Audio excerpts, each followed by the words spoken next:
Now, if you want any chance of your law firm continuing to grow and to being successful and you to still have peace of mind in the process, you need to understand the concepts in this book that we read. The book is called Gung Ho. And I will say it has a strange name, but in the book, it explains why it picked that name, what that name actually means. And it really does a great job of highlighting something that is so familiar, because the main storyline of the book is there's this lady who just took over the job of leading operations for this segment of a business, and they're on the chopping block, which means their part of the business is going to get closed because their productivity is so low. And so her drive is she has to figure out how to raise the productivity level in this business so that their part of the business can thrive. Now, here's the key.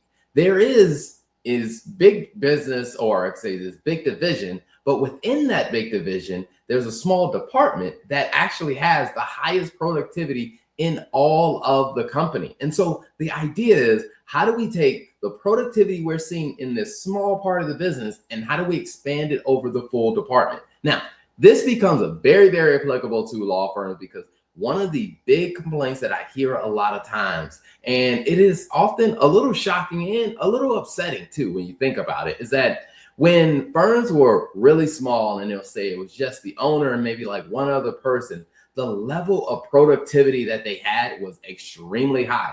But as they started adding more people on, what they start realizing is we're not growing like we should. For example, I was talking to a law firm owner and they were telling me that, hey, when it was just them and maybe a part-time person, the firm was able to generate about, close to $400,000 a year in revenue. And so what they did is they started adding on more people. And so they added on like 3 new attorneys. And after adding on 3 new attorneys, the business is still somewhere around, let's say maybe 900,000 in revenue. Now, what I thought was pretty interesting is, well, if you by yourself as a solo attorney were able to generate 400,000 in revenue, by adding 3 more people on, then we probably should have seen a lot more productivity. But what we notice is not everybody had the right mindset. And that is what this book talks about, is how do you as a leader start to encourage the right mindset in your organization so that your productivity doesn't actually go down as you add more people? Because what becomes very frustrating for you is if you're the owner, you're adding more people to your business, but if your business isn't actually producing, isn't actually growing, what ends up happening is you just become a place where you're actually just funding the salaries of everyone else to kind of work at their own pace or to work at their own comfort level. And that's a very big financial risk for you as an owner or a leader to not get the right level of productivity. So a few concepts in this book that I want to highlight, and I highly recommend that you pick it up because the book it's a short book and I was able to finish it in like less than 2 hours. So between, a couple trips to the gym during my workouts of listening to it, I was able to knock the book out. I listened to it on an audio version. You can get a physical version if you like, if that's your jam.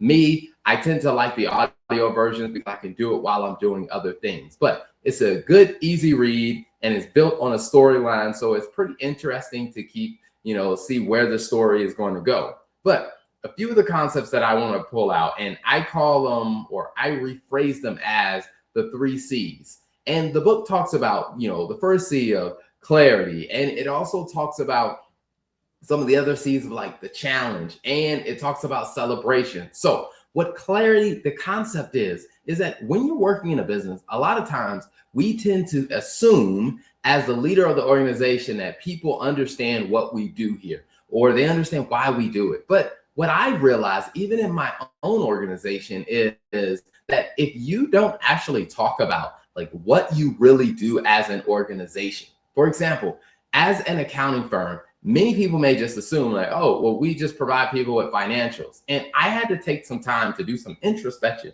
and realize we do more than just provide people with financials. What we really do is we help our clients actually understand what is going on with their money. We help them get peace of mind about the future decisions that they need to make. We help protect them financially by providing them with clarity about what is going on with the money coming in and going out of their business. And what I realized is, as we started to explain, hey, the real effect of the work that we do, what I realized is people started becoming more engaged in what we were doing in our business. And that's exactly what the whole concept of clarity, the first part of the book, it talks about, is really giving your people something that they really value. Like, let them know that, hey, this work has some type of meaning. And what a lot of organizations end up doing is they tell people, hey, like, for example, if you're a law firm, we provide legal services to these groups. And I would say, it's like, that's really not enough to get people motivated enough to really feel like they have a vested interest in doing the work that they do. So what you want to do is you want to find a way to help people understand what is the real meaning, what's the effect of what we are doing. Now, one of the ways that we do it in our organization is, for every client meeting that we have in our accounting team meetings, one of the things that we do about once a month per client that we're having meetings with is we'll discuss as a team, like, hey, what are the top concerns for this client? What are based on what we heard in the meeting, or based on the transcript of what we read in the meeting, what are the types of things that are keeping this client up at night? And then we talk about, okay, what can we do to help address or solve some of those problems that are actually weighing the client down? And what this does is it allows everyone on the team to start to see that, hey, what we do in providing bookkeeping, CFO services, and providing, reporting and data analytics, like, it's more than just putting numbers on a page or typing numbers into a screen. It's actually helping our clients solve problems. Now, number 2 is about the challenge. This is something that I am very, very big on. And maybe this comes because I grew up playing sports, but one of the big things about the dynamics of people and the dynamics of a team is that people know when something is actually motivating them to live up to their potential, as opposed to something that's just like, a cushy, comfortable situation. Now, I know this may be, I guess, counter to what you may hear in a lot of popular talk about, like managing team, leading team, but I stand behind it 100%. Is I think that people, when they don't feel like there is enough of a healthy challenge in the work that they are doing, what they eventually do is they mentally start to check out.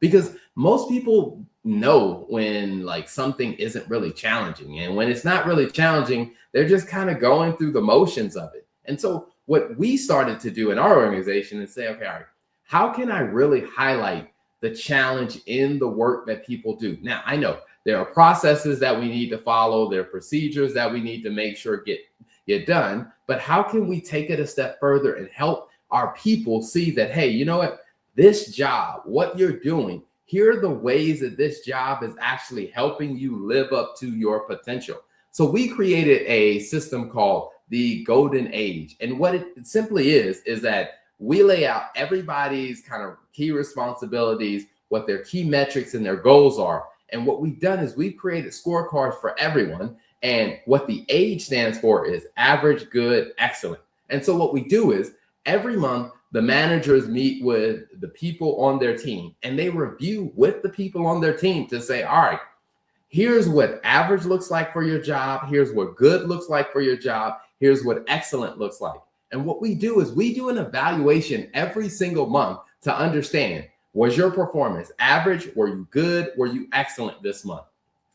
And what we notice is by making it very, very clear of telling people what average, good, and excellent looks like, people now have a vision of what they want to strive for. And I will tell you, the metrics that we've identified for excellent, you do have to work a little bit harder to get there. Like, it takes a little bit more effort. It is a challenge. And what we've seen is our staff, even the people who at one point in their time with the company were just kind of going through the motions, by making it very clear what their age scorecard looks like, now they're motivated. Plus, one of the things that we're doing in 2026 is their bonus structure is based on whether they perform at average, good, excellent. So if you're performing at average, then you're going to get like the lower end of the bonus payout. But if you're at good or excellent, your bonus potential actually grows based on how well you are accepting the challenge to really go to the next level of performance in your role.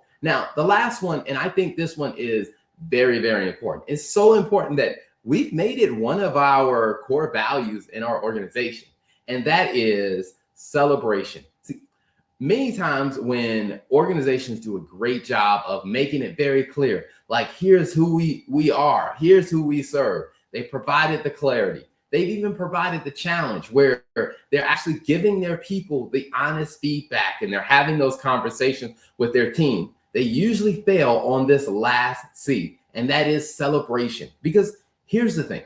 Imagine that your people have a clear image of what they're doing, why they're doing it. They know the challenge and they're ready to work towards it. And they're putting in consistent effort to actually perform and live up to their potential. But if you don't have any way of giving them an idea on like, hey, are they actually making progress? Or what are the things that they are doing that are actually exhibiting the right types of behavior? See, when you have absolutely no way or mechanism of celebrating the things that are being done correctly or things that are done right, what ends up happening is people just kind of live in this gray area where they're like, I'm not really sure if I'm actually living up to my potential. I'm not really sure if I'm actually helping the organization get better or move forward. And so what you want to do is you want to find ways to celebrate the things that are going well. You want to celebrate the progress that the people on your team are making. Because if you don't celebrate the progress, what eventually happens is the motivation that people once had, it tends to die down. And so that is just a snippet of what you can find when you read the book. And like I said, I think the book does a great job of really spelling out some very clear stories. And it goes in a lot more detail of those 3 C's that I talked about. Now, when you read the book, you won't see those exact 3 C's. Those are my paraphrase of what's in the book. And that is clarity, the challenge, and celebration. And so I highly recommend that you pick up this book, because if you are trying to grow an organization and you're thinking about productivity and you're adding more people to your organization, you want to make sure you have the mentality, as the book calls it, is the spirit of the squirrel and the beaver and the geese. And so you want to make sure you understand what those are. And again, it's a quick, easy read, and I think it is definitely worth your time. So enjoy the book read. Thank you for tuning in to another episode of the Law Firm and Finance Show, where we give you great content that helps you build a more successful law firm. So make sure you hit that subscribe button on all platforms and follow us for more content.